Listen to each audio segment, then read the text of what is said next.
সম্মানিত মুসলিম کرام আসসালামু আলাইকুম ওয়া রাহমাতুল্লাহ। আজকে শাবান মাসের তৃতীয় জুমা। আজকে আমরা বর্ণনা করব বর্তমান জমানায় আহলে কোরআন হলো সবচেয়ে ভয়াবহ ফিতনাবাজ দল। তাহাদের ফিতনার অন্যতম একটি বিষয় হলো তাহারা আমাদের নবী মুহাম্মদ রাসূলুল্লাহ সাল্লাল্লাহু আলাইহি সাল্লামের হাদিসকে অস্বীকার করে। পরোক্ষভাবে তাদের দাবি হলো কোরআনে কারীম যেখানে আছে নবী মুহাম্মদ রাসূলুল্লাহ সাল্লাল্লাহু আলাইহি সাল্লামের কোনো প্রয়োজন নাই। নাউজুবিল্লাহ মিন জালিক। তাহারা তাহাদের মতের পক্ষে রাসূলুল্লাহ সাল্লাল্লাহু আলাইহি সাল্লামের একটি হাদিসকে পেশ করে, যেটা হলো রাসূল সাল্লাম যে বলেছেন যে আমার থেকে তোমরা হাদিসকে লিপিবদ্ধ করিও না। তো আমরা গত জুমাতে প্রমাণ করেছি যে রাসূল সাল্লাম যে বলছেন যে লা তাকতুবু আন্নি গাইরাল কোরআন, কোরআন ছাড়া আমার কাছ থেকে তোমরা কিছু লিখিও না। এই হাদিস শরীফটা রাসূল সাল্লাম ইসলামের প্রথম যুগে সাময়িকভাবে আমভাবে হাদিস শরীফকে লিপিবদ্ধ করতে অনুৎসাহিত করেছেন। এর অন্যতম কারণ হলো যে কোরআনে কারীমও লিপিবদ্ধ হইতেছে, হাদিস শরীফে যদি আমভাবে একসাথে লিপিবদ্ধ হয় তাহলে কোরআনে কারীমের সাথে হাদিস শরীফের সংমিশ্রণ হওয়ার সম্ভাবনা রয়েছে, আশঙ্কা রয়েছে। এই জন্য রাসূলুল্লাহ সাল্লাল্লাহু আলাইহি সাল্লাম আমভাবে হাদিস শরীফকে লিখতে অনুৎসাহিত করেছেন, নিষেধ করেছেন। কিন্তু খাসভাবে অগণিত সাহাবায়ে কেরামদেরকে রাসূলুল্লাহ সাল্লাল্লাহু আলাইহি সাল্লাম হাদিস লিপিবদ্ধ করার জন্য উৎসাহিত করেছেন এবং আদেশও দিয়েছেন। আমরা এইটাও গত জুমাতে প্রমাণ করেছি। এবং রাসূলুল্লাহ সাল্লাল্লাহু আলাইহি সাল্লাম হাদিস শরীফ সংরক্ষণ করার জন্য উৎসাহিত করেছেন এবং হাদিস শরীফ সংরক্ষণ করলে যাহারা মুহাদ্দিস তাহাদের ফজিলত পর্যন্ত আমাদের নবী মুহাম্মদ রাসূলুল্লাহ সাল্লাল্লাহু আলাইহি সাল্লাম ইরশাদ করেছেন। যেমন আবু দাউদ শরীফের একটা হাদিস শরীফ, ক্বালা রাসূলুল্লাহ সাল্লাল্লাহু আলাইহি সাল্লাম নাদ্দারাল্লাহু ইমরান সামিয়া মাকালাতি ফাবাল্লাগাহা ফারুব্বা হামিলি ফিকহিন গায়রা ফাকিহিন ওয়া রুব্বা হামিলি ফাকিন ইলা মান হুয়া আফকাহু মিনহু। রাসূল বলেন যে আল্লাহ রাব্বুল আলামিন ওই ব্যক্তিদের মুখকে উজ্জ্বল করুক যে যাহারা আমার কথাকে শোনে। তাহলে রাসূল সাল্লাম প্রথমেই যাহারা রাসূলুল্লাহ সাল্লাল্লাহু আলাইহি সাল্লামের বাণীকে শোনেন, রাসূল সাল্লাম দোয়া করেছেন যে আল্লাহ রাব্বুল আলামিন তাহাদের চেহারাকে উজ্জ্বল করুক, তাহাদের জীবনযাত্রাকে দুনিয়া এবং আখেরাতকে তাহাদের মঙ্গলময় করুক। যে হাদিস আমার কথাকে শুনেছে, ফাবাল্লাগাহা, কথাকে শুনেই এইটার মধ্যে ক্ষান্ত হয় নাই, বরং এইটাকে অপরের নিকটে পৌঁছাইছে। অপরের নিকটে কি? তাহলে রাসূলুল্লাহ সাল্লাল্লাহু আলাইহি সাল্লাম হাদিস বর্ণনার করার কি করেছেন? উৎসাহিত করেছেন। এরপরে রাসূল সাল্লাম অপরের নিকটে পৌঁছাইবে কেন এইটারও কারণ বর্ণনা করছেন, যে বলতেছে যে অনেক জ্ঞানের বিষয়কে বহনকারী কিন্তু প্রকৃতপক্ষে ব্যক্তিরা জ্ঞানটা সম্পর্কে সঠিক জ্ঞান নাই। আরে অনেকে একটা কবিতা বা একটা মহামনীষীর একটা কথা সেইটা মুখস্থ করে রাখছে বা এটা তার লেখে রাখছে, এইটার সঠিক মর্ম সে বুঝে না। এরকম আছে না? এমন আছে। এই জন্য রাসূল বলছেন যে ফারুব্বা হামিলি ফিকহিন গায়রা ফাকিহিন আর ওয়ারুব্বা হামিলি ফিকহিন ইলা মান হুয়া আফকাহু মিনহু। অনেক জ্ঞানের কথাকে ধারণকারী যাহার নিকটে জ্ঞানটা পৌঁছাইবে সে এইটার ব্যাপারে অধিক জ্ঞানী, অধিক কি জ্ঞানী, কিন্তু সে এইটাকে যদি নিজের মধ্যে লুকাইয়া রাখে, এই এলেমটাকে, এই জ্ঞানটাকে যদি অপরের নিকটে না ফোসায়, তাহলে এটার সঠিক মর্ম এটা কি বুঝবে না। হ্যাঁ, এই জন্য একটা কথা রয়েছে, এই যে এই জ্ঞান সংরক্ষণ করার পোষানোর পদ্ধতি হইল দুইটি। একটা হইল নিজে জ্ঞানটাকে মুখস্থ করে অপরকেও মুখস্থ করার জন্য উৎসাহিত করা। আরেকটা হলো নিজে এটাকে লিপিবদ্ধ করে সংরক্ষণ করছে, আরেকজনেকেও লিপিবদ্ধ করে এটাকে সংরক্ষণ করার জন্য পরামর্শ দেওয়া। আরবিতে একটা প্রবাদ আছে যে আল ইলমুল্লাজি লাম ইউক্তাব ফিল কারতাসে দুআ ওয়া সিররুল্লাজি ইজা জাওয়াজাল ইসনাইনে শাআ। জ্ঞান এটাকে যদি লিপিবদ্ধ করে না রাখা হয়, এইটা ধ্বংস হইয়া যায়। যেমন সেহাসিত্তা থেকে শুরু করে অগণিত হাদিস শরীফের কিতাব, অগণিত তাফসিরের কিতাব, অগণিত ফেকার কিতাব, এগুলো যদি লিপিবদ্ধ করে না রাখতো, আমরার পর্যন্ত এগুলো কি আসতো? তাহলে জ্ঞানের হেফাজতের বড় মাধ্যম হলো লিপিবদ্ধ করে রাখা। জ্ঞান যদি লিপিবদ্ধ করে না রাখা হয়, তাহলে এটা একদিন না একদিন, কিছুদিন পরে হইলেও কি হয়ে যাবে, এটা বিলীন হয়ে যাবে। আর গোপন কথা এইটা যদি দুইজনের বাইরে জায়গায়, এইটার গোপন থাকে না, এটা কি হয়ে যায়, এটা প্রসার হয়ে যায়। হ্যাঁ, এই আরেকটা হাদিস শরীফ রাসূল সাল্লাম জ্ঞানের হাদিস শরীফ সংরক্ষণ করার ব্যাপারে উৎসাহিত করতে গিয়ে রাসূল বলেন যে আন যায়েদ ইবনে সাবিতিন ক্বালা সামিতু রাসূল সাল্লাম ইয়াকুলু। যায়েদ ইবনে সাবের থেকে বর্ণিত, তিনি বলেন রাসূল সাল্লামকে আমি ইরশাদ করতে শুনেছি, নাদ্দারাল্লাহু ইমরান সামিয়া মাকালাতি। আল্লাহ রাব্বুল আলামিন ওই ব্যক্তিদের চেহারাকে উজ্জ্বল করুক যে যাহারা আমার কথাকে শুনেছে, ওয়াফা ওয়াহা, এরপরে এইটাকে কণ্ঠস্থ করেছে, কথাটা শুনে এটা কি করছে, হ্যাঁ মুখস্থ করছে, ওয়া হাফিজাহা, এবং এটাকে সংরক্ষণ করছে। সংরক্ষণ কেমনি করব? হয়তোবা লিপিবদ্ধ করে অথবা এটাকে মুখস্থ করে। ওয়া বাল্লাগাহা, এবং অপরের নিকটে এটাকে পৌঁছাইছে। ফারুব্বা হামিলি ফিকিন ইলা মানহু আফকাহু মিনহু। রাসূল বলেন যে অনেক জ্ঞানকে বহনকারী কিন্তু ব্যক্তি এইটা সম্পর্কে অধিক জ্ঞানী না, কিন্তু ওই ব্যক্তি অধিক জ্ঞানী যাহার নিকটে জ্ঞানটা পৌঁছাইছে। হ্যাঁ, এই জন্য এই জ্ঞান এইটা বড় নেয়ামত। যাহার কাছে জ্ঞান আছে ওই ব্যক্তির দায়িত্ব যে এই জ্ঞানটা অপর নিকটে পৌঁছাইয়া দেওয়া। এই জন্য যে অগণিত মুহাদ্দিসিনী কেরাম, অগণিত লেখকরা তাহাদের জ্ঞানকে লিপিবদ্ধ করে রেখেছেন।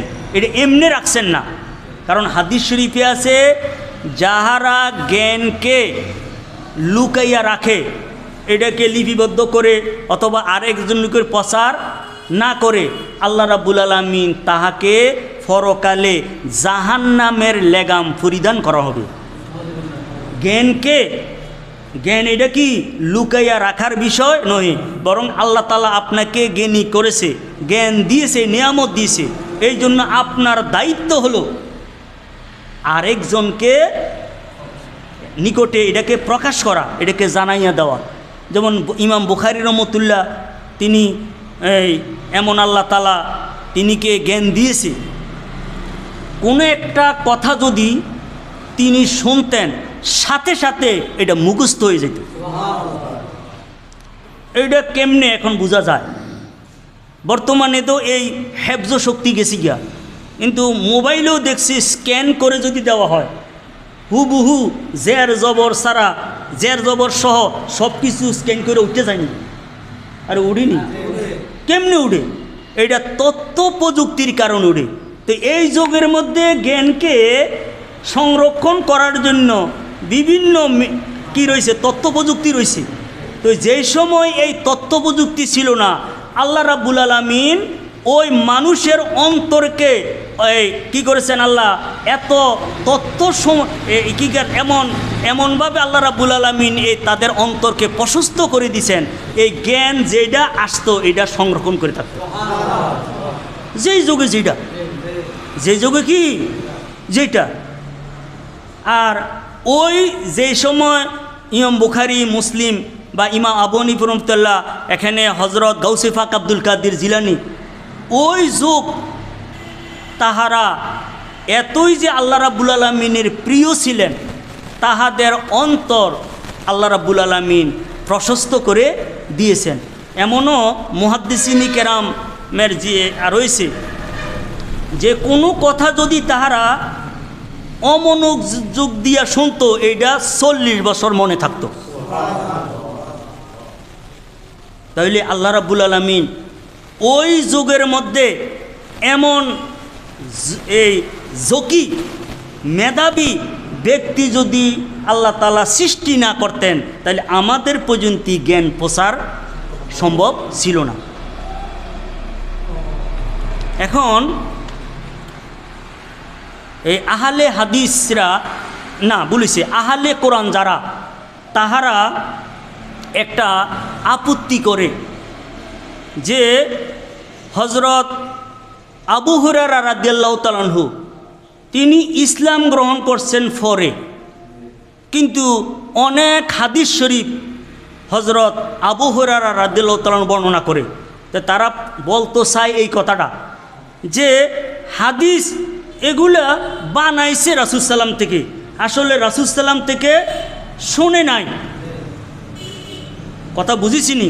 যেমন আবু হুরায়রা রাদিয়াল্লাহু তাআলা আনহু তিনির প্রসিদ্ধ মত হইল, তিনি নাম ছিল আব্দুর রহমান ইবনে সাখার।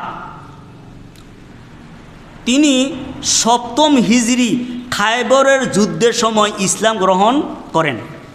তিনি 2 মাস কম 4 বছর আমাদের নবী মুহাম্মদুর রাসূলুল্লাহ সাল্লাল্লাহু আলাইহি সাল্লামের খেদমতে ছিলেন।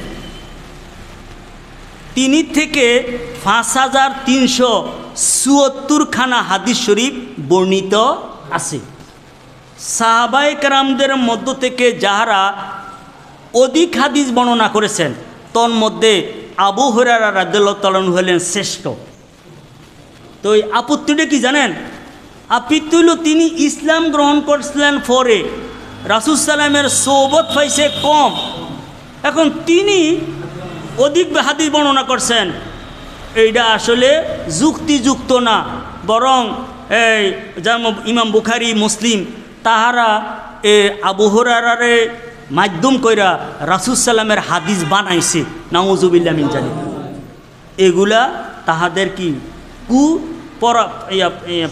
প্রচারণা, যে মানুষের অন্তরের মধ্যে যে রাসূলুল্লাহ সাল্লাল্লাহু আলাইহি সাল্লামের হাদিসের ব্যাপারে সন্দেহ সৃষ্টি করে দেওয়া, এটা তাদের একটা কি, এটা কূট কৌশল।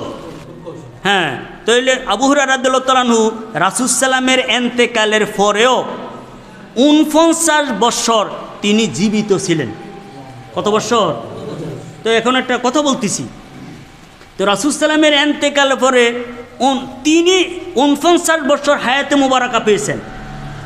তো রাসূল সাল্লামের হাদিস অন্যান্য সাহাবায়ে কেরামরা শুনছে না, তো তাহাদের থেকে আবু হুরায়রা শুননা হাদিস বর্ণনা করতে পারে না?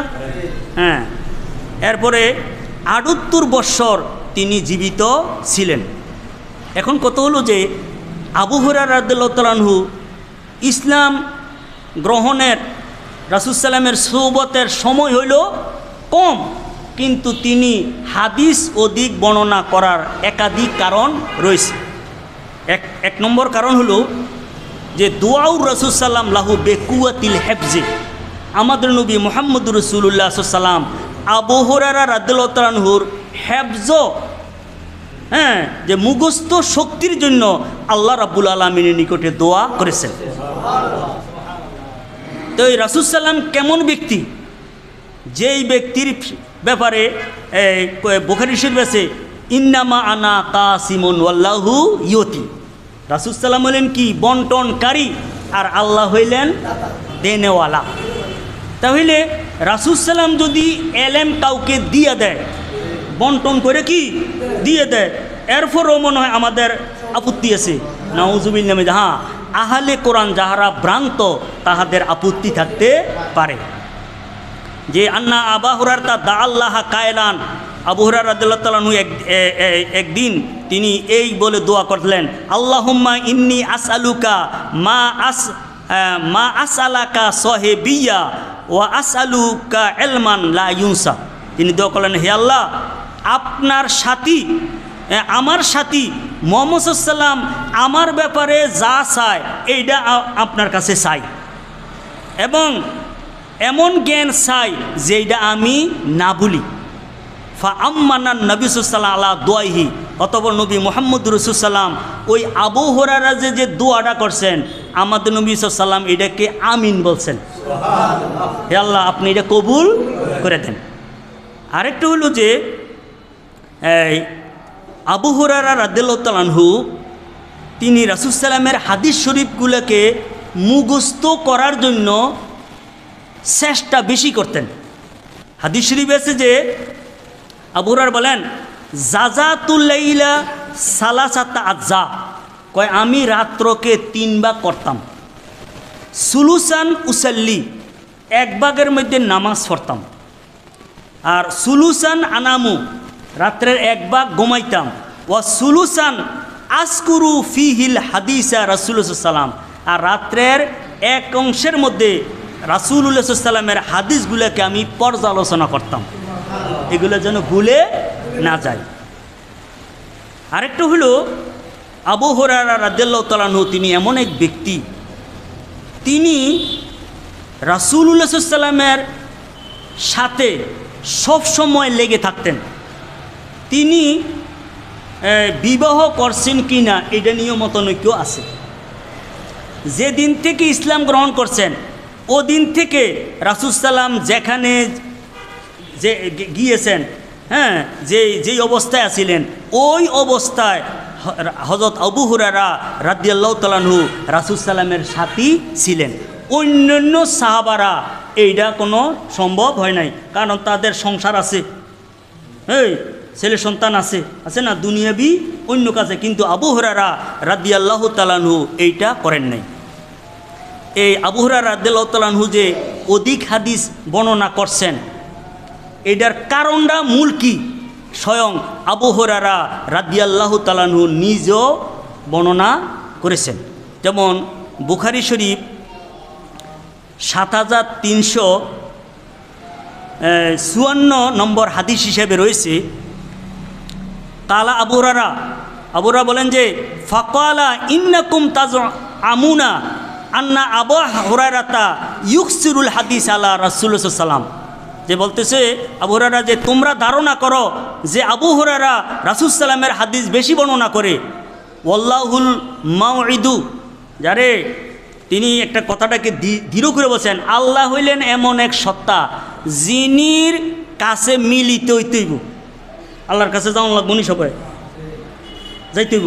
কিন্তু আমি আবু হুরায়রা রাসূল সাল্লামের নামে মিথ্যা হাদিস বর্ণনা করা এইটা আমার কিনা উদ্দেশ্য নহে, যে ইন্নী কুনতু ইমরান মিসকিনান, যে আমি ছিলাম মিসকিন লোক। মিসকিন কারে কয় না, মিসকিন বলা হয় এমন ব্যক্তি যে ব্যক্তি একদিনও খানার ব্যবস্থা নাই, একদিনেরও কি নাই খানার ব্যবস্থা নাই, তাকে বলা হয় মিসকিন। এখন আলজামু রাসূলুল্লাহ সাল্লাল্লাহু আলাইহি ওয়াসাল্লাম আলা মিল এ বাতনি, এখানে আমি রাসূল সাল্লামের নিকটে লেগে থাকতাম, খেয়ে না খেয়ে, খাইতাম ফারি আর না ফারি, রাসূলুল্লাহ সাল্লাল্লাহু আলাইহি ওয়াসাল্লামের সাথে আমি সবসময় থাকতাম। ওয়াকানাল মুহাজিরুনা ইয়াশগালুহুমুল সফ কু বিল আসওয়াকে, আর যাহারা মুহাজির তো কি, যারা মক্কায় মুকাররমা থেকে মদিনা মুনাওয়ারা হিজরত করে গেছেন, তাহারা ব্যবসা কাজে তারা জড়িত থাকতো। তারা কোন কাজ? ব্যবসা। ওয়াকানাতিল আনসারু ইয়াশগালুহুমুল কিয়ামা ইলা আমওয়ালিহিম, আর যাহারা আনসার অর্থাৎ মদিনা মুনাওয়ারায় যারা অধিবাসী, স্থায়ী, তাহারা ওই কৃষি কাজ আছে না, এগুলা তাদের মাল কেমনে বাড়াইব এইভাবে এইগুলোর মধ্যে তারা ব্যস্ত থাকতেন। ফা শাহিদ তুমিন রাসূলুল্লাহ জাতা ইয়াউমিন, একদিন আমি রাসূলুল্লাহের নিকট উপস্থিত। ওয়াকালা রাসূল বলেন যে মাইয়াফসুদ রেদাহু হাত্তা আকজিয়া মাকালাতি, তোমাদের মধ্যে কে আছে যে তার চাদর কি বিছাইব আমার কথা সমাপ্ত হওয়ার আগে? আমার কথা কি, আমি যে কথা বলতেছি, হ্যাঁ রাসূলুল্লাহ কথা বলতেছেন, এই কথা সমাপ্তর আগে তোমাদের মধ্যে কে আছে যে চাদরকে বিছাইব?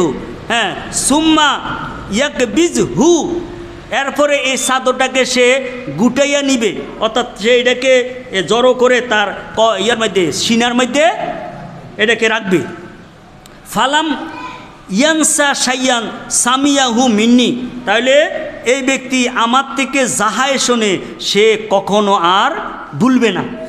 হ্যাঁ, তো আবু হুরায়রা বলেন ফা বাসাত্তু বুরদাতান, অতঃপর আমি আমার চাদরটাকে বিছাইলাম।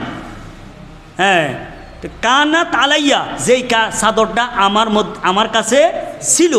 ফাওয়াল্লাজি বাসাউ বিল হাকে, আল্লাহ রাব্বুল আলামিনের কসম, মা নাসিতু শাইয়ান সামিতুহু মিনহু, ওই রাসূলুল্লাহ চাদরের মধ্যে ফয়েজ এবং বরকত দিছেন, এইটা আমি কি বুকের মধ্যে জড়াইছি, এরপর থেকে রাসূলুল্লাহের থেকে কোনো কথা আমি আর ভুলিনি। তাহলে আবু হুরায়রা রাদিয়াল্লাহু তাআলা আনহু যে অধিক হাদিস বর্ণনা করে, এইটার পিছনে এইটার মূলের মধ্যে আমাদের নবী মুহাম্মদুর রাসূলুল্লাহ সাল্লাল্লাহু তাআলা আলাইহি ওয়াসাল্লামের মুজিজা রয়েছে। কি রয়েছে? মুজিজা রয়েছে। তো এই রাসূলুল্লাহ সাল্লাল্লাহু আলাইহি ওয়াসাল্লামের মুজিজা অস্বীকার করা এটা কি কুফরি? এটা কি কুফরি? এই জন্য হযরত আবু হুরায়রা রাদিয়াল্লাহু তাআলা আনহু এই ইসলাম গ্রহণ করার সময় হলো কম, এরপরেও কেন তিনি অধিক হাদিস বর্ণনা করেন, এই আপত্তি করাটাও কি কুফরি? আন আবি হুরায়রা ক্বাল কুলতু ইয়া রাসূলুল্লাহ ইন্নী আসমাউ মিনকা হাদিসান কাসীরান আনসাহু, আবু হুরায়রা বর্ণিত, তিনি বলেন আমি বললাম হে আল্লাহর রাসূল, আমি আপনার থেকে অনেক হাদিস শুনি, আনসাহু শুনে আবার ভুলে যাই। ক্বালা উফসুদ রেদাকা, রাসূল বলে যাই তুমি তোমার চাদরকে কি করো, বিছাও। ফা বাসাত্তুহু, অতঃপর আমি চাদর বিছাইলাম। ক্বালা, আবু হুরায়রা বলেন যে ফা গারাফা বিয়াদাইহি, অতঃপর রাসূল সাল্লাম তার দুই হাত মোবারকের দ্বারাতে কোষ করলেন। আরে কোনো কিছু আমরা দেওয়ার জন্য কি করি, কোষ কইরা দেই না? এই জন্য রাসূল সাল্লাম দুই হাত মোবারককে কোষ করলেন। আরে রাসূল সাল্লাম কেমন? কুল কায়নাতের মালিক আল্লাহ রাব্বুল আলামিন আমাদের নবী মুহাম্মদুর রাসূলুল্লাহ সাল্লাল্লাহু আলাইহি ওয়াসাল্লামকে দিয়ে দিয়েছেন। তো রাসূল সাল্লামের দুই হাত মুবারকের মধ্যে তো কুল কায়নাতের যত নিয়ামত এটা আছে। তো এইটার থেকে আবু হুরায়রাকে কিছু দিলে এটা কি অযৌক্তিক হইব? এটা কি অযৌক্তিক? হ্যাঁ, দেখেন সুম্মা কালা, ওই চাদরের মধ্যে দেওয়ার পরে রাসূল সাল্লাল্লাহু বলেন যে দুম্মাহু, তুমি এইটা বুকের সাথে মিলাও। ফা দমামতুহু, অতঃপর আমি এটা মিলাইলাম।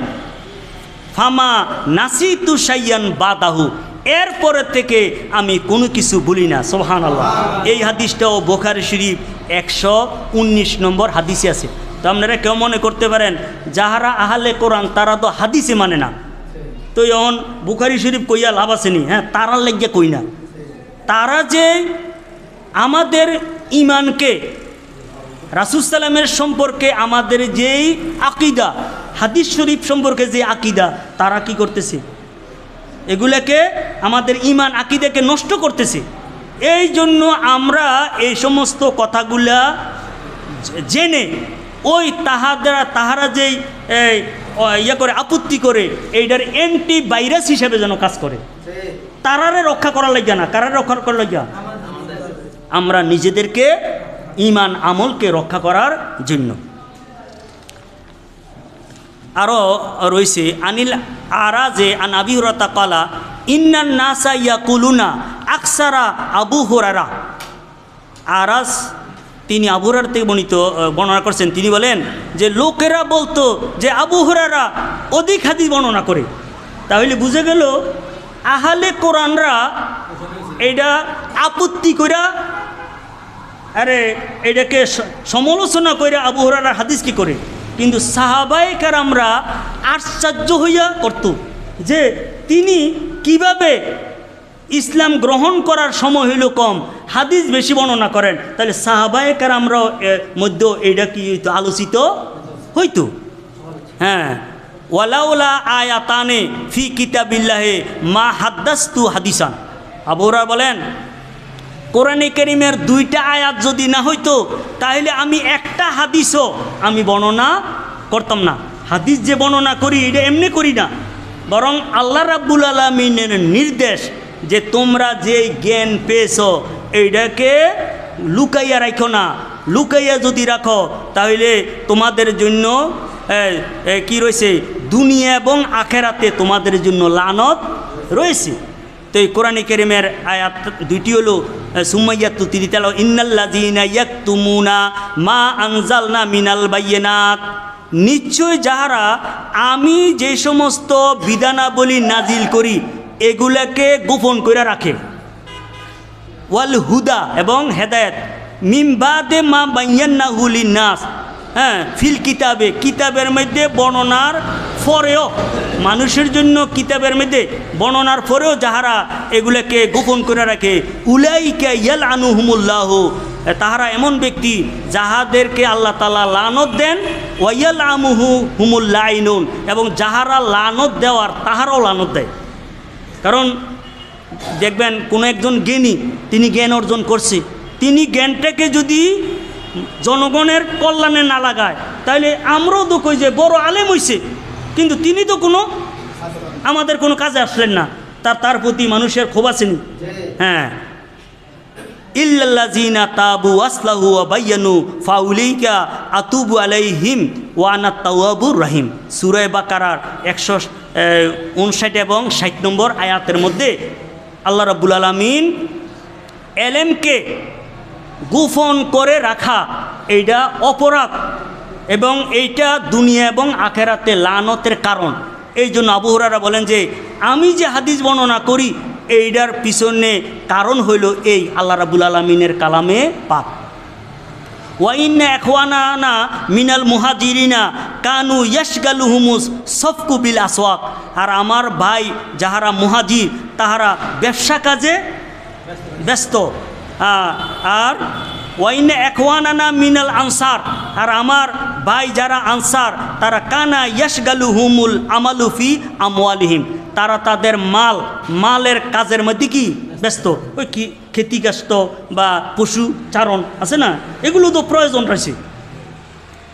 ওয়াইন্না আবা হুরায়রা কানা ইয়ালজামু রাসূলুল্লাহ সাল্লাল্লাহু আলাইহি ওয়াসাল্লাম বেশিবাই বাতনিহি।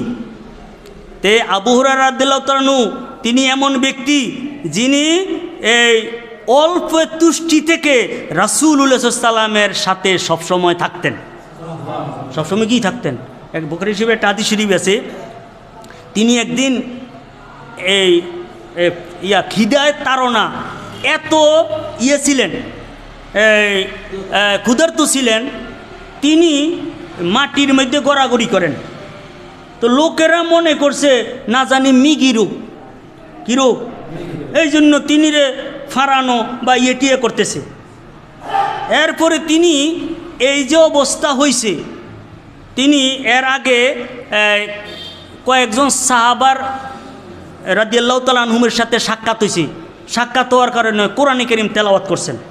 তারা মনে করছে এমনি কোরআনে কারীমের তেলাওয়াত, কিন্তু একটা রেওয়াজ আছিল, কেহ যদি ক্ষুধার্ত হয় তার ক্ষুধাটাকে না প্রকাশ না করে কোরআন তেলাওয়াত করলে তারা বুঝবো যে আমার কি আছে, ক্ষুধা আছে।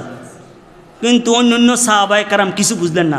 রাসূলুল্লাহ সাল্লাল্লাহু আলাইহি ওয়াসাল্লামের কাছে যখন কোরআন তেলাওয়াত করছেন রাসূল সাল্লাম বুঝে ফেলছে।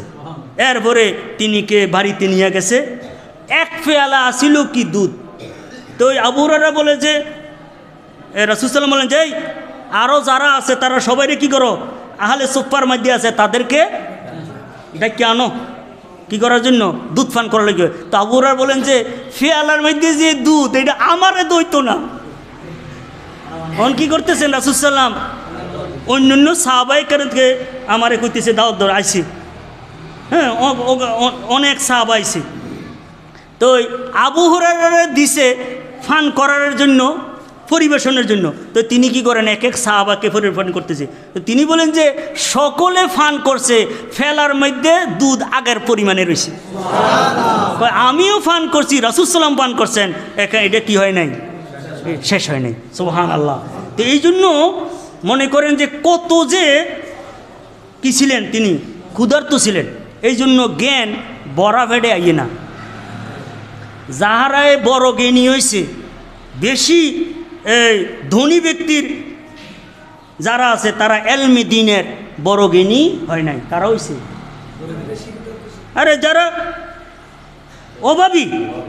আরে হজরত ইমাম বুখারী রহমতুল্লাহ, তিনি তো বাপ ছোটকালে মারা গেছেন, আরও আছিলেন অন্ধ। কি ছিলেন?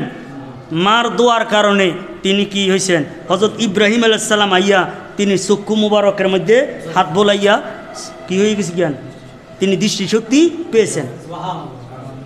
কথা বুঝিনি? এই জন্য এখানে তো বলতেছে হ্যাঁ, ওয়া ইয়াহজুরু মালা ইয়াহজুরুনা, আবু হুরায়রা উপস্থিত থাকতেন এমন অবস্থায় যেই অবস্থায় অন্যান্য সাহাবারা উপস্থিত থাকতো না। ওয়া ইয়াহফাজু মালা ইয়াহফাজুনা, তিনি রাসূল সাল্লাম থেকে বাণী মুখস্থ করতেন যাহারা অন্যরা যাহা মুখস্থ করতো না। এই হাদিসটাও বুখারী শরীফ 118 নম্বর হাদিস হিসেবে রয়েছে। আন আবি হুরায়রা ক্বালা হাফিজতু মিন রাসূল সাল্লাম বিয়া আইনে, আবু হুরায়রা বলেন আমি রাসূল সাল্লাম থেকে 2 পাত্র জ্ঞান আহরণ করি। কয় পাত্র? 2 পাত্র। কি? এইটার ব্যাখ্যার মধ্যে লেখছে একটা হলো এলমে জাহিরি, আর একটা হলো এলমে বাতিনি। আরেকটা বর্ণনাতে রাসূল সাল্লাম যে সাদরের মধ্যে কোষ দিছেন, কয় কোষ দিছেন? 2 কোষ। কয় কোষ দিছেন? 1 কোষ দিয়া এলমে জাহিরি, জাহিরি থেকে প্রকাশ্য এলেম, আর একটা হলো কি এলমে বাতিনি। ফাম মাহাদুমা ফা বাইয়া ফা বাসাস্তুহু, অতপর এক প্রকারের জ্ঞান এইটাকে আমি, যেটা জাহিরি, এটার আমি কি করতেছি? বিতরণ করতেছি, প্রকাশ করতেছি। ওয়াম্মাল আখারু, কিন্তু আরেক প্রকারের জ্ঞান আছে, ফালাও বাসাস্তুহু কুতিয়া হাজাল বুলউম, এই এমন প্রকারের জ্ঞান আছে, এইটারে যদি প্রকাশ করি তাইলে কণ্ঠনালী কাটা যাইব। কণ্ঠনালী কি হইব?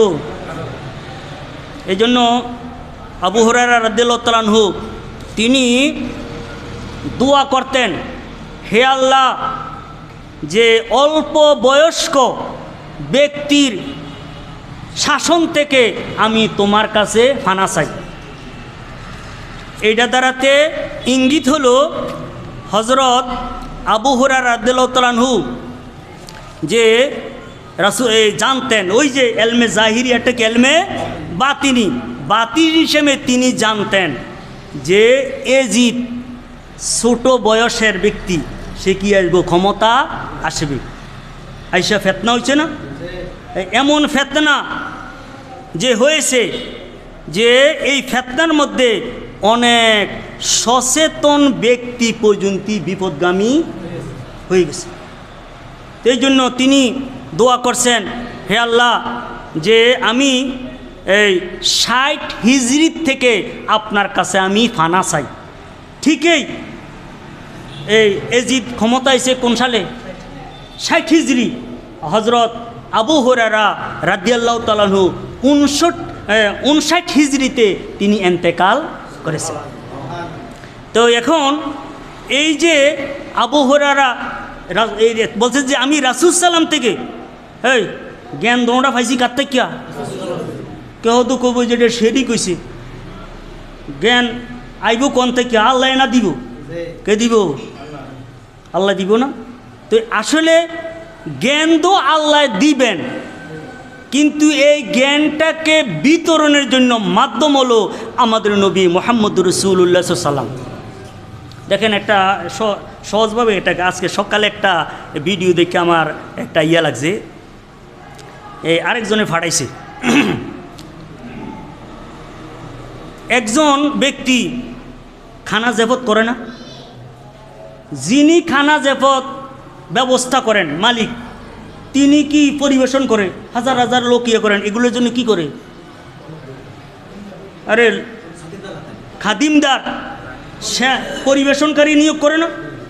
তো যদি মালিকে যদি কয় দিছুনি অমুকরে দিছি, আরে অমুকরে চেয়ারম্যান সাহেব হয়েছে, চেয়ারম্যান সাহেবরে বালামতে নিয়ে তুমি খাদিমদারি করছি নি দিছুনি, বলে হ্যাঁ আমি বালামতে নিয়ে দিছি। আসলে খাদিমদার এনে দিছে নাকি এই খানাটি যেটি কার? মালিকের। তো মালিকে তো দেওয়ার জন্য নিয়োগ করে দিছেন। তো এই জন্য ওহন যদি খাদিমদারে যদি বল যে আমি দিছি, তাহলে এই আমি দেওয়াটা আসলে কার দেওয়া? এটা বুঝেন তো নাকি এটা শরিক হয়ে যাব? আলো, এই যে এখন তো দিনের বেলা সূর্যের আলো আছে না, এটা এই যে সূর্যে কিরণ দিতেছে, এটা কি শরিক হইব? কি রে শরিক হইব? শরিক হইব, আবার শরিক হইতো না। কিভাবে? যে আমরা যারা মুসলমান রয়েছি, আমাদের আকীদা হলো আন্নাল কুওয়াতা লিল্লাহি জামিয়া, সমস্ত ক্ষমতা আল্লাহর।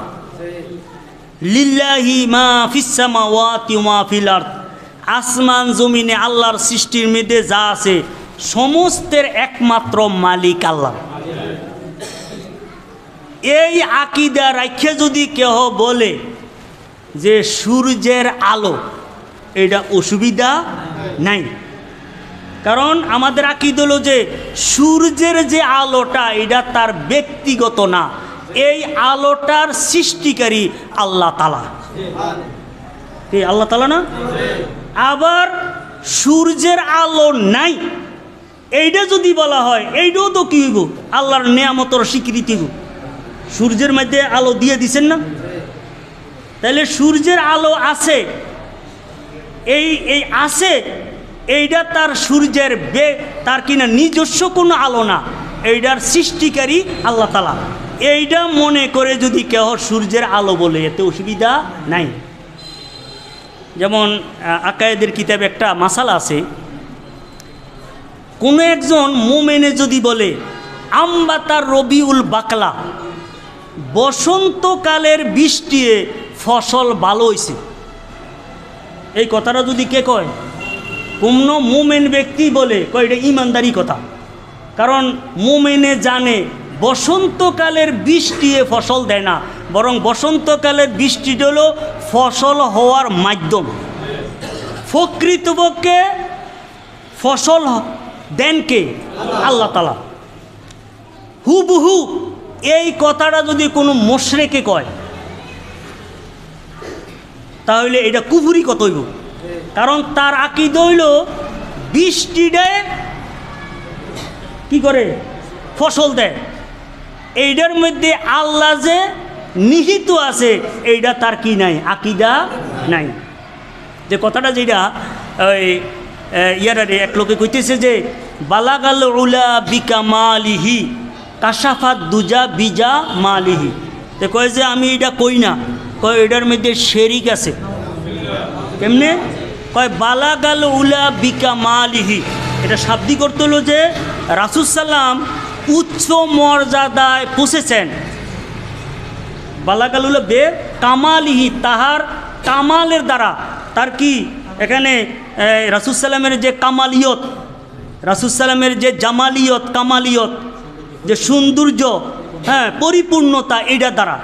তো এইটা তো আসলে রাসূল সাল্লামের যে এত মর্যাদা, এইটা আল্লাহ না দিছে। কে দিছে? এন তো বলা হয় কি রাসূল সাল্লামের তার কামালিয়তের দ্বারাতে এরম উচ্চ মর্যাদা পৌঁছেছে, তাহলে এইটা কি হইব? শিরিক হইব। নাউজুবিল্লাহ মিন জালিক। ভাই রাসূল সাল্লামের সৃষ্টিকারীকে, রাসূল সাল্লামের যে এত মর্যাদা দিয়েছেন, রাসূল সাল্লামের আঙ্গুল মুবারকের দ্বারাতে চন্দ্র দ্বিখণ্ডিত হয়ে গেছে। হ্যাঁ, রাসূল সাল্লাম আরশ, কুরসি, লৌহ কলম সব জায়গাতে গেছেন। হ্যাঁ, রাসূল সাল্লামের হাত মোবারকের মধ্যে যে পাথর পর্যন্ত কলমায়ে তৈয়বা পড়ছে। তো এই যে মর্যাদা, রাসূল সাল্লাম শাফিউল মুজনিবিন, রহমাতাল লিল আলামিন, এগুলো করছেন কে? আল্লাহ তাআলা করছেন। তখন এগুলোকে বিশ্বাস করে তো আমরা রাসূলুল্লাহ সাল্লাল্লাহু আলাইহি ওয়াসাল্লামের গুণ কীর্তন গাই। রাসূল সাল্লামের যে মধ্যে যে গুণটা আছে, এইটা কি রাসূল সাল্লামের নিজস্ব গুণ না আল্লাহ দেওয়া? তাহলে এটা কি শিরক হইব? তাহলে এর মইলে তো কথায় কথায় যখন কোরআন সেই বেছে ওয়াশামসু তাজরি লি মুস্তাকাররিল লাহা, সূরা ইয়াসিন আছে, সূর্য সে তার এই যে কক্ষ আছে, কক্ষের মধ্যে সে পরিভ্রমণ করে। কে করে? তাহলে এইটাও তো শিরক হইব। আরে সূর্য কি করে? সূর্যের কি ক্ষমতা আছে পরিভ্রমণ করার? পরিভ্রমণ ক্ষমতা এটা দিছেন কে? তো এটা কি বারে বারে কইতেইব? কি এটা কি বারে বারে কইতেইব? যে তাহলে বরং এই কোরআনে কারিমে এরকম অগণিত আয়াত আছে যে আল্লাহ রাব্বুল আলামিন সৃষ্টিরও যে ক্ষমতা আল্লাহ দিছেন। কথা বুঝি? আমার দুইটা জিনিস, যে কোনো গুণের মধ্যে, যে কোনো ক্ষমতার মধ্যে, যে কোনো নিয়ামতের মধ্যে মূলের মধ্যে একক আল্লাহ তাআলা। মূলের মধ্যে এটার মধ্যে কোনো শরীক আসেনি। এর অমনি রাসূল সাল্লামের যেই কামালিয়ত, কিছু আল্লাহ দিছেন, কিছু অন্য ঘর থেকে আনছেন, কিছু নিজের। নাউজুবিল্লাহ মিন জালিক। মূলের মধ্যে একক, এইটার মধ্যে কোনো শরীক নাই। এখন এই শাখার মধ্যে যেই গুণ, এইটা প্রকৃতপক্ষে মূলের গুণ। কার গুণ? এই যে আমি কথা বলতেছি, এইটা তো শিরক গুণ। কীভাবে? যদি আমি গোলাম মোস্তফা বলে যে আমি যে কথা বলতে শক্তিটা এটা আমার নিজের, তাহলে এটা শিরক হইব, এটা কুফর হইব। আমি যে এখানে দাঁড়াইয়া কথা বলতেছি, এই শক্তিটা আল্লাহ তাআলা, এইটা না। সুন্নিরা আরও আগাইয়া কয় যে ইন্নাল্লাহা খালিকুন লি আফালিল ইবাদ, যে বন্দার কর্মেরও সৃষ্টিকারী আল্লাহ। বন্দার কর্মেরও সৃষ্টিকারী কি? তো আমি গোলাম মুস্তফার সৃষ্টিকারী আল্লাহ। তো আমার জবান দিয়ে, আমার হাত দিয়ে, আমার মেধা দিয়ে যা বার হয়, এটি কি অন্যের না আল্লাহ রইব? তো এই জন্য যাহারা ওহাবিবাদ, আব্দুল ওহাব নজদির কি অনুসারী, তাহারা ওই একসেটিয়া যে ওই যে ইয়া করছেন, আল্লাহ যে সৃষ্টির মধ্যে গুণ দিছেন এইটাকে অস্বীকার করে। তাহলে এইটা করলেও তো পরোক্ষভাবে আল্লাহকে অস্বীকার করা হয়। আল্লাহরে কি করা হয়? বরং আমাদের আরেকটা আকীদা, আমরা বলি যে কোনো ভালো কাজ করলে আলহামদুলিল্লাহ। এটার অর্থ কি? সকল প্রশংসা আল্লাহ। আল্লাহর সৃষ্টির মধ্যে যদি কোনো সৌন্দর্য থাকে, এইটার মূলেতে সৃষ্টির সৌন্দর্য না, এইটার মূলের মধ্যে আল্লাহর সৌন্দর্য। কোনো সৃষ্টির মধ্যে যদি ক্ষমতা থাকে, মূলেতে এটা সৃষ্টির ক্ষমতা না, এটা আল্লাহ তাআলার ক্ষমতা। এবং ওই সৃষ্টির মধ্যে যে প্রশংসাটা, এটা আল্লাহর প্রশংসা। উদাহরণস্বরূপ যেমন এই যে এটা কি না, আরে মিম্বার, এটা খুব সুন্দর করে বানাইছে। আমি যদি মিম্বারের প্রশংসা গাই, এই মিম্বার এইটা এই যে ওইছে, এটা কাটে না আসিল, এটা আসিল কোনো গাছও, এরপরে সিরাইছে, এরপরে রান্দা দিছে, এরপরে মিস্ত্রি কি করছে? বানাইছে। কিন্তু প্রশংসা করলাম কার? না, আরে মিম্বারের। প্রশংসা করলাম চেয়ারের, প্রশংসা করলাম খাড়ের, কিন্তু এইটার মধ্যে নিহিত হইল এইটার মিস্ত্রি। তো এটা কি আমরা কি এরকম কি বেকুব যে এটা আসমান থেকে আল্লাহ এনে ফাড়াইছে? এই মিম্বারটা, চেয়ারটা কি আল্লাহ আসমান থেকে ফাড়াইছে? এটা কে করছে? এটা মিস্ত্রি করছে। এই জন্য মিস্ত্রির আলাদা প্রশংসা না করলেও বস্তুর প্রশংসার মধ্যে মিস্ত্রির প্রশংসা আছে। এই জন্য সৃষ্টির মধ্যে যে গুণ আছে, এইটার প্রশংসা করলে পরোক্ষভাবে আল্লাহ রাব্বুল আলামিনের প্রশংসা। এই জন্য রাসূল সাল্লামের আমরা যত প্রশংসা গাই, এটা কার গুণ? আল্লাহ তাআলার গুণ। যা হোক, এই জন্য আমাদের এই যা হোক আমরা ইয়া করে সার জুমা আহলে কোরআনদের ব্যাপারে আমরা কথা বলছি, আরও কথা আছে। হ্যাঁ, মাহে রমজান আসতেছে, আমরা অন্যভাবে আবার আমরা পরবর্তীতে ইনশাল্লাহ এই ব্যাপারে আরও বিস্তারিত কথা বলার প্রয়োজন রয়েছে। যাই হোক, আল্লাহ রাব্বুল আলামিন আমাদেরকে আহলে কোরআন, যে বর্তমান জমানায় সবচেয়ে ভয়াবহ ফিতনা, হ্যাঁ, এই ফিতনা থেকে যেন আল্লাহ রাব্বুল আলামিন আমাদেরকে হেফাজত করেন।